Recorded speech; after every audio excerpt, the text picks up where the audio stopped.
Terdakwa kasus penipuan aplikasi trading ilegal Binomo, Indra Kents, divonis 10 tahun penjara pada Senin 14 November 2022. Vonis hakim pada Indra Kents 5 tahun lebih ringan dari tuntutan jaksa penuntut umum. Menurut hakim, kondisi Indra Kents yang sudah dimiskinkan cukup membuat efek jera.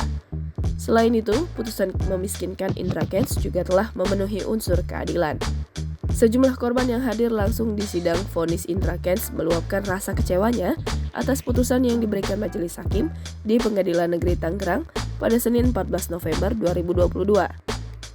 Tepat setelah sidang selesai dan memberikan keterangan kepada awak media, para korban itu meluapkan kekecewaannya.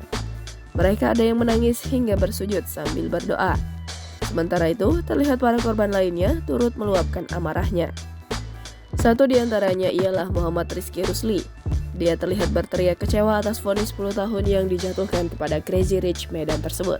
Baru Nazara kembali berteriak, ia memanjatkan doa kepada Tuhan seraya mengadu perihal putusan majelis hakim. Mana untuk mengadu?